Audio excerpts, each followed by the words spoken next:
Hello and welcome to another episode of Seven Story Podcast. I'm Tasha Kyler and I'm here today with our featured artist, AshleyCae. How are you doing? I'm great. How are you? I'm doing pretty good. Can you tell me a little bit about yourself and your mediums? Yeah, so I'm Ashley Kay. I'm from Flint, Michigan. I am a poet, singer, and activist, and I also paint. A lot of my art I use to bring awareness to different social issues, and so that's kind of my thing. What I do. Okay, and when did you start singing? I like more professional level started doing my singing in 2021. When I dropped my first album, Poetic Advisory, that's when I took it like on a more professional level, like actually dropping albums and stuff so people could be able to hear it. And what about poetry? Oh, poetry I've been doing since I was 8. My first national award I won when I was 10. So I've been doing poetry a long time. I'm 29 now, so I've been doing it a very long time. Wow. Can you tell me about that award that you won? Yeah, so I won a youth award. Technically, it was an adult category. I was the only youth that was in there. And so they had to make an award up for me because I won over the adults. So I got the youth award in that division. And actually did like a Black Power motivational piece in Texas, by the way, in like the early 2000s. So it was like taboo back then. Wow, that's so inspiring. I'm a poet myself, and so I love that. Um, can you tell us about your painting? Because you mentioned you also paint a little. Mhm. Yeah, I also started painting in 2021. So I do like abstract art that I call titty art. So it's art that I actually paint using my breasts. And it started as like a experimental piece to bring awareness to breast cancer, which is one of the forms of cancer I battle. And so it's used to like bring open communication to a topic that's often difficult to speak about. So I use art as a way to bring awareness to people to spark that uncomfortable conversation they need to have. That's so powerful and so beautiful. I have breast cancer. It's a thing in my family, so I really resonate with that. Yeah. Um, is there any other specific works that you want to talk about today? Because you do so Oh, much. yes. So I just dropped a project last year that is called Black God. That project features my brother Courtney Bell, and it was created by my amazing friend Day Solo. That project is something that's like near and dear to my heart. It is the first official project I can say I really was able to pour my whole self into. And so that project is just something that's just it was made in such a beautiful space with such great energy. And so when you listen to it, you just can't help but just fall in love with it. And what was that process of like creating that? So I actually recorded a lot of the tracks at home. Um, he brought the whole studio equipment and stuff to me because with me battling cancer, like sometimes it's hard to travel out and get to these different spaces and stuff. So he brought everything to me. He mixed, mastered, produced everything for me. Um, Helped me build the ambiance for like the tracks because what I mostly did on that project was like poetry. So he really helped me like build a picture around the space of how I was feeling with the words and really paint this picture. My brother Courtney Bell, he is featured on the track Ethereal, and that track he recorded in one place. I was at home, and it was really nice just to bring our two visions together because I never showed him what I wrote, and I never saw what he wrote. So we just ended up just putting them together in like this really beautiful space of call and response. So like I said something, he would say something, and it just it's just so beautiful to work with my brother. It was a wonderful experience. It sounds amazing. How do you know the difference between what will be a song and what will be a poem? So when I write it, it's either intentionally written as a poem or as a song. A lot of the times I write more poetry than I do music, but I am getting in more of a space of like writing ballads and actually writing songs, and I'm learning how to format songs. I've met a lot of great artists and stuff, and like amazing producers and people that are actually going to help me craft my next project in the way I really want to see it. And so I'm excited about that as well because I get to really test my pen and write some different stuff. So. That's lovely. I used to write songs forever ago, and I struggle now with like determining what's going to be what. So I was just genuinely curious. um, so how do you approach new ideas? Like, how do you get your ideas, and what's that process like from start to finish for the different mediums that you work with? So it varies from different media. So now that I'm doing music, a lot of my ideas. There's a wonderful artist. His name is Tone the Gifted. He also makes his own music, but he's an amazing engineer, producer. Like he creates ambiance and rooms that are just so beautiful. And now that I'm partnered up with him, he really helps me bounce off my ideas when it comes to like music and poetry because I'm able to like give him the words and he can create the space off of it. And so it's really nice to like have somebody you can really bounce your energy off with that's kindred energy because they help you create something that like you can't create with somebody who's like maybe not on the same wave with you because of the energy so much, right? And so with him, the new project I'll be able to like really just fully put everything into. So it's exciting to like have a different avenue of doing stuff like that versus with my painting, I just wake up and I'm like, I'm gonna paint today and I just paint whatever's on my mind or what's on my heart and that's something I do in a more spontaneous kind of way. So just different mediums, different ways I go about it. Very interesting. I know you mentioned that Titty Paint is a project that's really close to you and very reflective of your own experiences. Mhm. Does, how do the rest of your experiences, how do they show up in your work, if at all? Yeah, like especially in my poetry now, a lot of my poetry reflects my journey through cancer, my journey through dealing with abuse, dealing with sexual assault, dealing with trauma. And a lot of my art, I express that because I want people to be able to know they're not alone, but I also want people to not be afraid to use their voice. And that's something for me I've always struggled with expressing myself, speaking up and being vocal about the things that's happened to me. And so now that I use my poetry as a way of a tool to help me heal, I want other people to be able to heal along with me with hearing what I have to say and then be able to be like, okay, this inspired me to say something. This inspired me to spark this conversation, you know? So that's like the main, thing for me when it comes to like expression and stuff with poetry. And with that, how do you balance like being extremely vulnerable in your work? Because you mentioned you discuss very heavy topics. Um, Nowadays I feel like um because I have my circle is so small, the people around me really help me be comfortable with my vulnerability without feeling like I'm just like naked in the world for everybody to see. Like it's comforting. It's very comforting to be vulnerable because one of my favorite quotes is, "If only we knew each other's secrets, what comfort we would find." You never know what your story could do for someone else. And if it takes for me to have to go out and be vulnerable for the world to see to help one person, I'm willing to do it. Is that the main driving factor of why you share your work? Oh, yeah. To just inspire people, to touch people, to show people things I've been through, and hopefully, in many ways, stop them from having to experience maybe the things I went through, or maybe just show them like they can conquer anything they go through because I did it. If I can do it, you can do it too, kind of thing. And also to bring awareness because I talk about cancer, I talk about you know loneliness, I talk about death. Death is a thing people don't really talk about.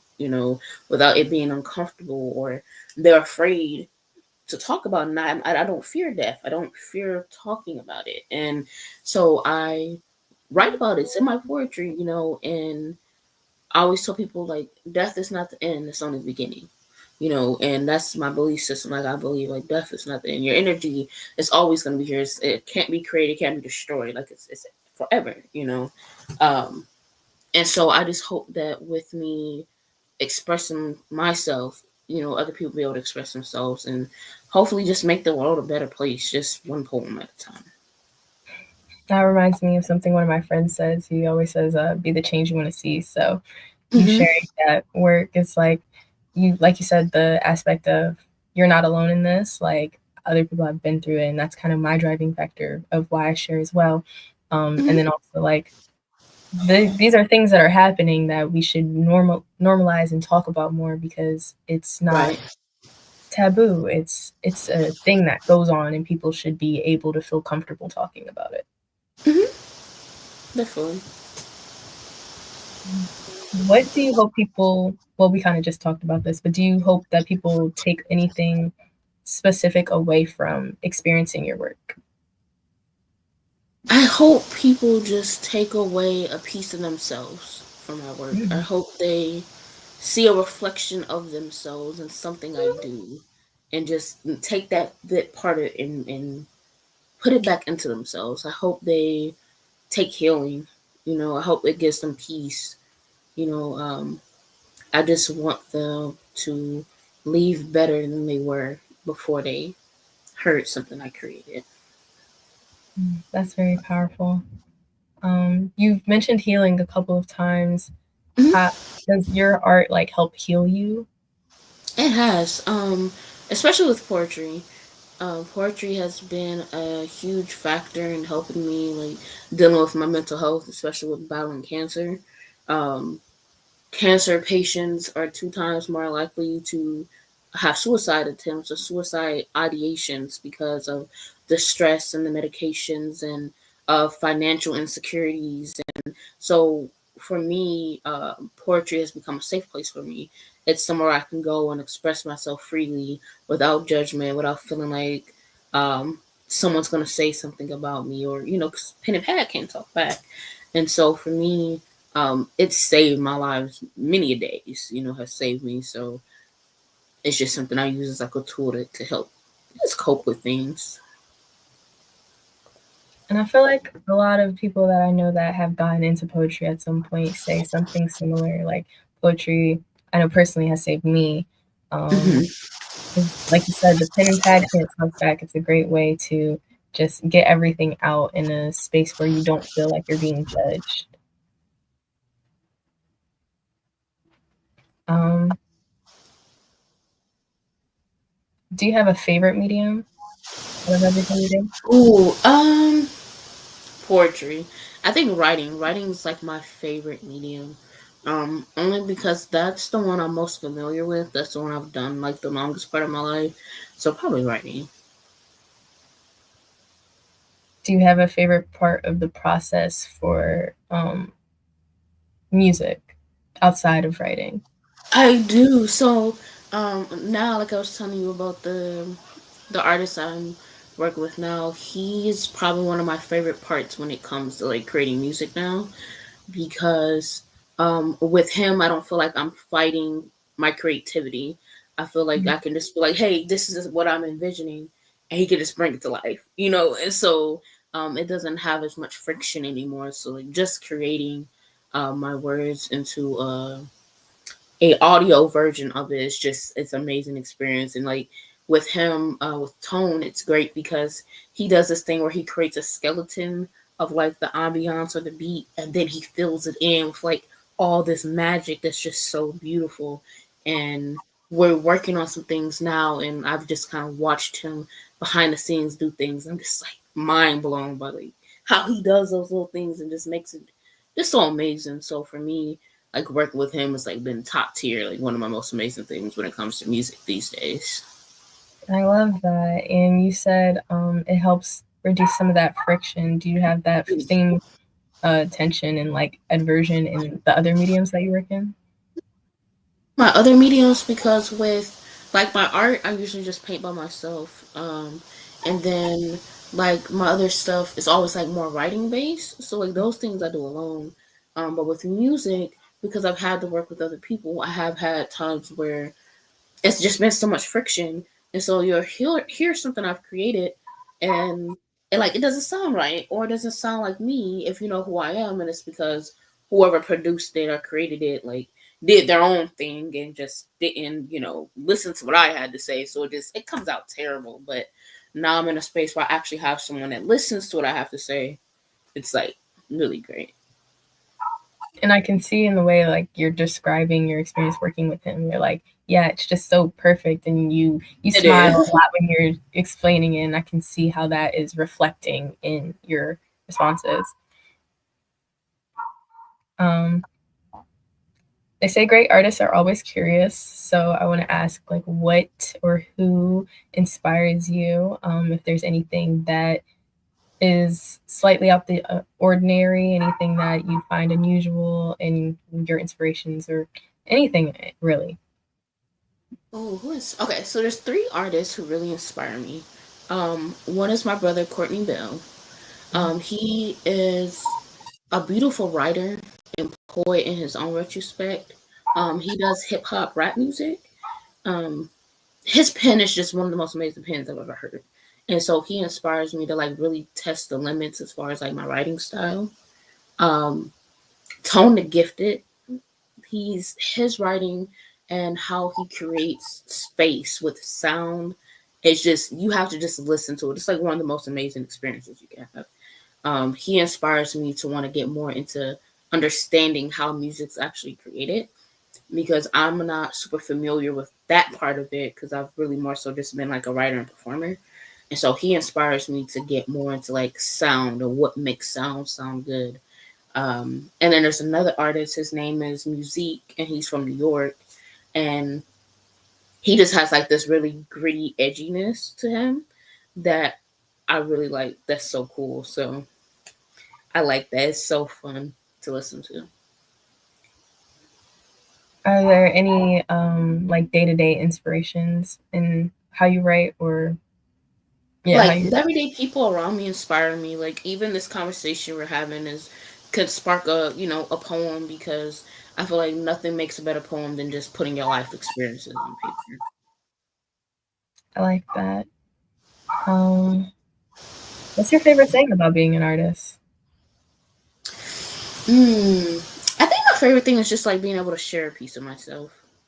Like being able to go out on stage or record something for other people to hear. I think it's like my favorite thing. And what would you say is your least favorite thing?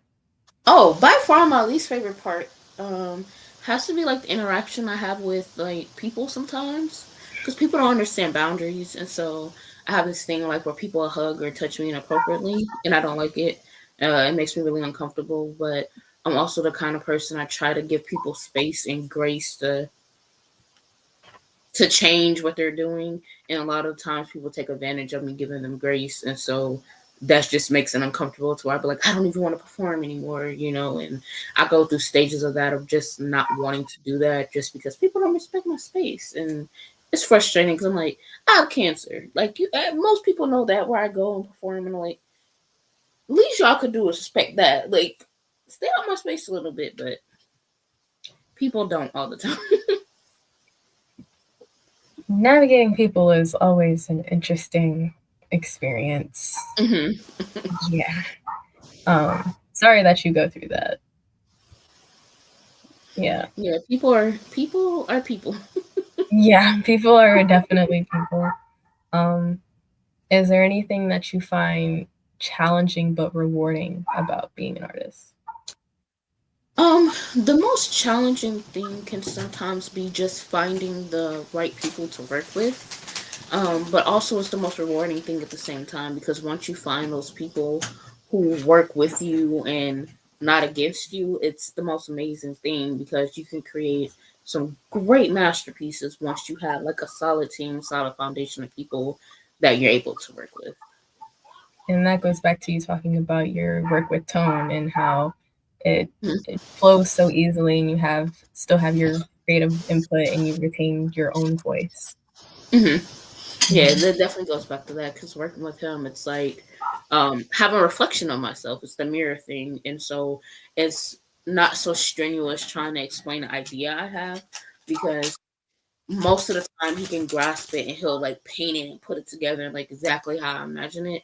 And other times even if it's the case where he doesn't quite get it, he doesn't just throw anything together and be like, okay, here you go, this is what you're gonna do. He actually takes time to sit and listen to what I have to say in my ideas so we can create something that's how it was in my head. So That's nice.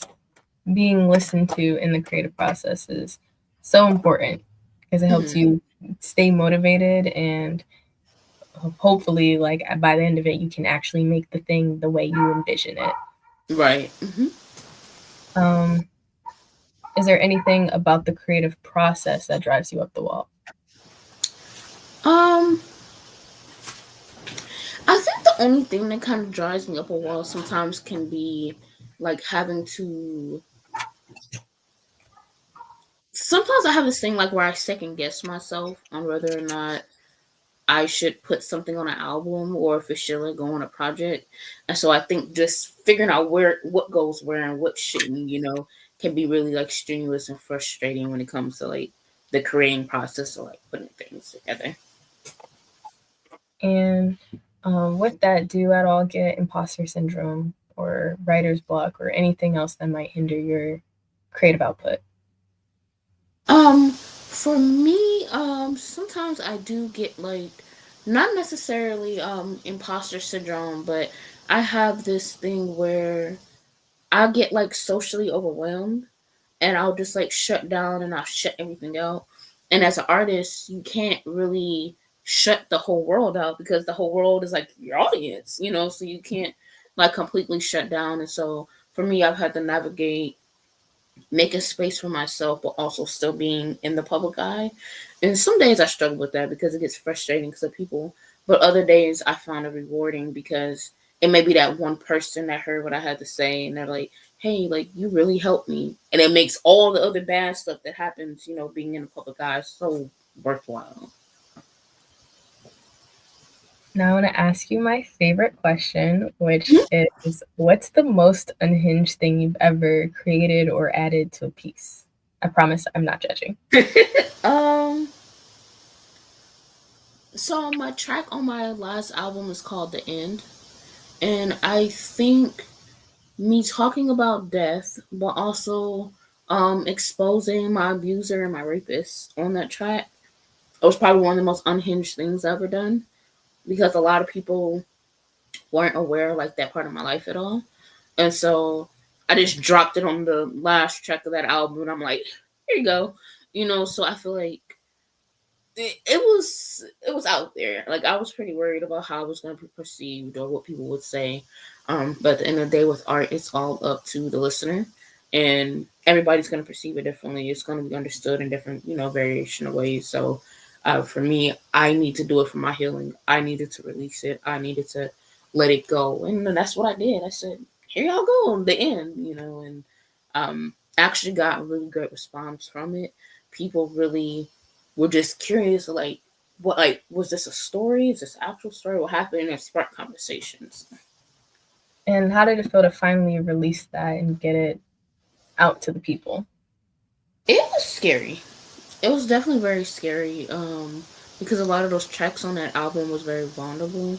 Um, it was scary to kind of like the whole naked for the world to see, and it was hard because I was worried about what people are going to say about me. I was worried about whether or not um, maybe I shouldn't say this, like the whole sugarcoated. Maybe I shouldn't say it so bluntly, for people to listen to. Maybe they won't understand it, but it was so worthwhile though to just be free. And that response that you received helped with that, like coming to terms with, okay, it was worth doing that. Yeah, definitely. Like once I finally released it, and it helped me come to terms even with a lot of the stuff I said. And I was like, you know what, it's okay. You get to a place of just being okay with what you said. It's like they can take it how they want. I'm okay with it. That's such a great mindset to have, because I feel like as artists and creatives, we get in our head about like, oh, how are people going to perceive this? How what are people going to say? Like, I don't think I want to release this in this manner anymore. So coming to terms with it and just releasing it out into the world is always so beneficial. It definitely is. Um, what does success look like to you as an artist? not just in your work, but in the life that you want to live? Oh, success will look like for me like where I can open up a school in my neighborhood, where I can um, give homes to like women or men with children that can't, afford homes, where I can be able to buy my mom a house, where I can be able to do things for the people I care about, pour back into my community, um, create safe spaces for people. You know, when I can do that, that's why I know, like, yeah, I'm successful. And why is creating those safe spaces so important to you? It's so important for me because I feel like there's not enough places like that, or the places that are available, they're so um, reserved for certain people that I want to create a space where everybody will be welcome. You don't have to make a certain amount of money, or your parents don't have to be in a certain demographic for you to be able to be in this space. It's like, no, you're here, you're welcome, and it's safe, and teach people proper skills and how to, deal with their emotions, how to cope with things, how writing and music are ways of safe expression, because that's the thing, like, younger generation of kids, they need safe spaces for expression. And for me, I would love to be able to create a center like that where they can come and create music, they can write poetry, they can paint, they can learn how to create beats, or these things that can be proper outlets for them, because you have good children, you'll have good adults, so pouring into them young, as they get older, they'll take those tools with them. And I just want to create spaces like that just so people can be safe and expressive and be free. And that's my dream. Like, I just want to create spaces like that. I think that's how I would know I was successful. That's so beautiful. I hope that you get the opportunity to build those spaces. Thank Um, you. we're almost out of time, so I want to give you the floor. Let everyone know about any upcoming releases. You talked about one, and any shows or anywhere that they can find your work and support you. So I'm so happy I got the chance to meet you and have this conversation and stuff with you. My name is AshleyCae. All over all my social media, or Dr. Wiseword. Dr. Wiseword is my old pen name, so that's like something I use for all my social media. I have a project that I'm going to be working on with Tone the Gifted. He's going to be producing, mixing, mastering, and putting all his razzle dazzle into it. Also, I have some tracks featuring my brother Courtney Bell. Um, all my stuff will be all over my social media, and I'm just so appreciative. And I'm battling cancer, so my cancer journey is all over my social media. So if people ever want to like donate, I have a GoFundMe and everything like that set up through my family. So cancer's expensive, so all my social, just through my social media. And I love people to reach out to me, whether they want to collaborate on something, or if they're looking for a producer, engineer. I know a great guy, so I'm just always open to collaborate with people. So my box is open. Thank you. Well, that's it for this episode of Seven Story Podcast. Thank you so much, AshleyCae, for joining us and sharing your Mhm. story. Be sure to check out her work at Dr. Wise Word, like she said. And until next time, this is Natasha from Seven Story Podcast.